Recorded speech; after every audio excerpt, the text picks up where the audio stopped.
इटावा में 48 घंटे से भूख हड़ताल पर बैठे भाजपा नेता हरिकिशोर तिवारी से मिलने पहुंची सदर विधायक सरिता भदौरिया। इटावा विद्युत विभाग के कार्यालय में हरिकिशोर तिवारी के नेतृत्व में धरने पर बैठे लोगों से बातचीत की गई।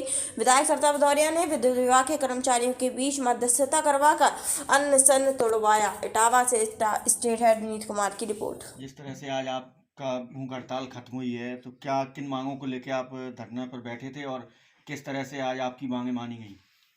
देखिए, यहाँ पर एक अलग सा प्रकरण मुझे दिखाई पड़ा जो लोगों ने बताया, और इसीलिए हम लोग गए भी थे। जो हमें लगा कि ये आदेश नहीं किया जा रहा, बल्कि योगी जी की इतनी बढ़िया सरकार जो चल रही है, इसमें कि जीरो टॉलरेंस भ्रष्टाचार पर है। ऐसा लगता है कि महाभ्रष्टाचार हो रहा है। और विशेषकर अगर बिजली विभाग की बात करें तो इसमें बहुत शिकायतें आई कि सब महाभ्रष्टाचारी लोग कर रहे हैं, ये लोग राजा की तरह काम कर रहे हैं, ये लोग नियमों से काम नहीं कर रहे हैं। तो इस पर एक प्रकरण मिला जिसमें कि एक परिवार के 9 लोगों को इन्होंने, चलिए मुकदमा कर दिया आपने, मारपीट का मुकदमा कर दिया, कोई बात नहीं, लेकिन एक कोई गैंग पकड़ी थी इन्होंने 2 लोगों की, पता नहीं फर्जी गैंग है कि असली गैंग है। 2 दिन पहले उस मीटर ट्रैपिंग की गैंग, मीटर जो बैक करने की गैंग होती है, वो कोई गैंग होती है इनके विभाग में जो बहुत खतरनाक मानी जाती है। उसमें इनके 9 लोगों को, बहू बेटियों को, 18 साल की लड़की को जो एग्जाम दे रही थी, उनको सबको इसमें शामिल कर दिया। 85 साल के इनके पिता को शामिल कर दिया। इसका हमें विरोध था। इसी तरह से इनके ऊपर SC/ST एक्ट लगा दिया। भाई, जो भी कर्मचारी जाता है वो इस हैसियत से नहीं जाता है कि वो कर्मचारी है कि SC/ST है। वो तो कर्मचारी की हैसियत से जाता है। उसके दिमाग में माथे पे नहीं लिखा होता वो किस कास्ट का आदमी है। ये हम जो प्रदेश के अध्यक्ष हैं कर्मचारियों के, हम जानते हैं, तमाम मुकदमे हम लड़ते हैं पूरे देश में कि भाई इसमें ये भेदभाव नहीं आना चाहिए।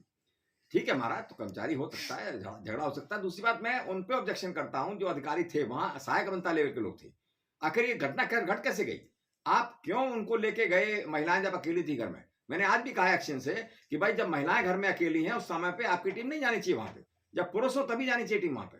पुरुषों से पुरुष की बात होनी चाहिए। हमारा हम विकसित देश में, ऐसे विकसित देश में और अमेरिका में नहीं रह रहे हैं जहां महिलाएं हमारी इतनी एडवांस है घर में कि जो जाके वहां कागज दिखाएंगे और वो सब करेंगे।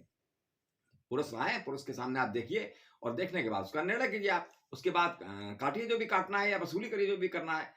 तो इन सब बातों पे हमारा विरोध था, जिसपे बराबर शासी बनता और विद्युत विभाग अड़ित था। और कल तो हद कर दी इन्होंने। जब मैं अपनी बात कहने गया तो मेरे विरुद्ध ही सारे मुकदमे लगाने का प्रयास किया इन्होंने। तो खैर, वो प्रशासन जाने मेरे विरुद्ध क्या लगाएगा, मुकदमे कितने लगाएगा, मैं उससे सबसे निपटने को सक्षम हूँ। लेकिन आज 3 दिन हो गए थे हम लोगों को भूख हड़ताल पे, अनिश्चितकालीन भूख हड़ताल थी। हमारे साथ हमारे 9 साथी भी बैठे हुए थे। हम उनका भी सबका धन्यवाद देंगे और जिले की जनता का भी पूरा धन्यवाद देंगे कि उन्होंने पूरी शिद्दत के साथ इस आंदोलन में बढ़ चढ़ कर हिस्सेदारी की। ये किसी व्यक्ति विशेष का आंदोलन नहीं था, किसी पार्टी का आंदोलन नहीं था। ये जनमानस का आंदोलन था, जनमानस का आक्रोश था जो विद्युत विभाग के खिलाफ था, जो हमारे साथ आज उठकर बैठा यहाँ पर। और इसमें सांसद जी का भी योगदान रहा और विधायिका जी स्वयं वहां पहुंची धरना स्थल पर। शासी जनताओं को और अधिकारियों को बुलाया गया और वहां बैठकर बात हुई और उन्होंने सबकी बात सुनने के बाद स्वीकार किया अधिकारियों ने कि हाँ, ये उनके साथ गलत हुआ, जाती हुई। ये तय हुआ कि भाई ये लोग सही बात को लिखेंगे, जितना जहां तक घटना हुई है उसको लिखेंगे, उसका एफिडेविट देंगे और आज ही देंगे। और उसके बाद इनके मुकदमों पर विवेचना का कार्य प्रशासन, पुलिस प्रशासन द्वारा किया जाएगा। मैं समझता हूं कि एक बहुत बड़े राहत की काम है, बात है, वरना उनके परिवारों में या उनकी शादियों में दिक्कत हो जाती, वो कहीं दूसरे घरों में सोते। और पुलिस विभाग को आप जानते हैं कि पुलिस विभाग में जाने के बाद प्रकरण को कितना उत्पीड़न लोगों का होता है, वो भी हम जानते हैं। हम उन पर उतना विश्वास नहीं कर सकते जितना होना चाहिए।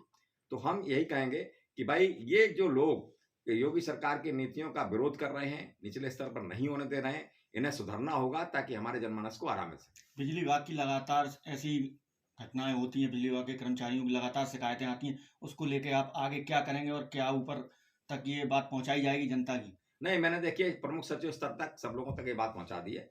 अब अवनी अवस्थी तक बात हुई है, कल हमारी ब्रजेश पाठक जी तक बात हुई है और इसको हम पहुंचाएंगे। हमने एक प्रयास किया है, कमेटी भी हम बना दे यहाँ पर। और मैंने कल भी भेजा है सारे व्हाट्सएप ग्रुपों में कि भाई जिसकी समस्या इस तरह की हो, जिसमें उन्हें लगता हो कि वो उनके साथ जाती हो रही है, बहुत सारे केसेस कल भी हमको मिले थे।